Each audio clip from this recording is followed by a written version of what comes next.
Buen día, en este video mi grupo y yo presentaremos los laboratorios presenciales 14 y 15 del curso de Sensores, Transductores y Actuadores relacionado al tema de medición de presión. Como primera parte de este laboratorio se comienza con la calibración de instrumentos de medida, el manómetro, para el cual se está empleando el calibrador de presión neumática portátil Penwalt FU4882 y 3 manómetros de un rango de 0 a 30 psi, otro de 0 a 100 psi y por último uno de 0 a 150 psi, con la finalidad de poder ver qué tan precisas son las medidas de estos manómetros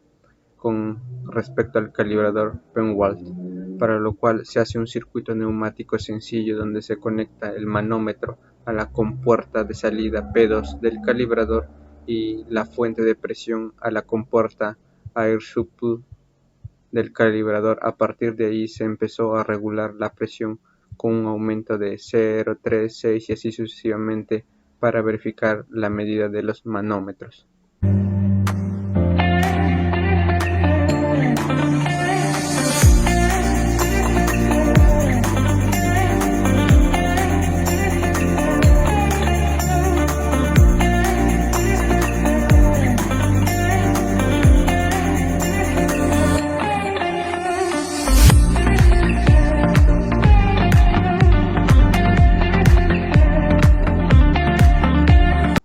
Como segunda parte del laboratorio se usó el transmisor de presión Foxboro. Además se usará el calibrador de presión, una fuente de poder variable configurada a 24 voltios, una resistencia de 220 ohms y un comunicador de campo Hart. El circuito eléctrico neumático está estructurado de la siguiente forma: la fuente de presión conectada al puerto Air Supply o suministro del calibrador y la compuerta de presión P2 del calibrador está conectada a una de las entradas del transmisor Foxboro. La otra salida de presión del Foxboro estará al aire libre y detectará la presión atmosférica.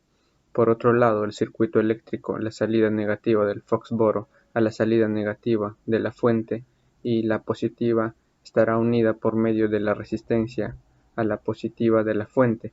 Nos servirá para poder conectar el comunicador de campo Hart, el cual sus conectores no dependen de la posición, se les puede conectar en cualquier orden en los terminales de la resistencia al no poseer polaridad. Como tercera parte de este laboratorio se empleará el transductor de presión PI, el cual nos permitirá convertir la entrada de presión a una señal eléctrica. Se usó además una fuente de 24 voltios, un multímetro digital y un manómetro de rango de 0 a 30 psi. El circuito o conexiones están estructuradas de la siguiente manera: la salida negativa conectada a la salida negativa de la fuente y las salidas positivas, tanto de la fuente como la del transductor, son conectadas por medio de una resistencia a la cual conectada en serie está el multímetro para así permitirnos ver los miliamperios según variamos la fuente de presión. El circuito neumático está conectado a través de una T donde la salida está conectada al manómetro y la otra salida a la entrada de presión del transductor. Por último, se toman los valores de 0 a 27 psi de subida y tanto de bajada para poder ver la histeresis en las mediciones.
Como cuarta parte de este laboratorio se usó un transductor de presión IP, el cual nos permitirá convertir la señal de entrada eléctrica, en este caso la corriente que va de 4 a 20 miliamperios, a una señal de control de presión de 0 a 20 psi, para el cual empleamos el calibrador voltaje-corriente Yokogawa CA11E, una resistencia de 220 ohmios,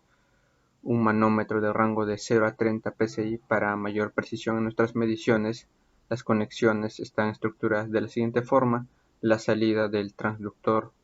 al manómetro, la entrada del transductor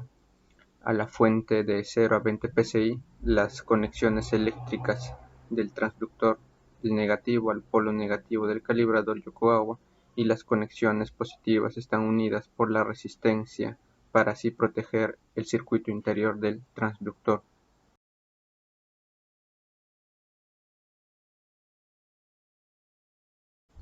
Como última parte de este laboratorio se hará un circuito aplicativo, ya que se controlará o convertirá la válvula de control Taylor con posicionador IP5000 para que sea controlada por una señal de corriente de 4 a 20 miliamperios para unidades de control de 3 a 5 psi en la válvula. Todo esto por medio de usar el transductor IP visto anteriormente.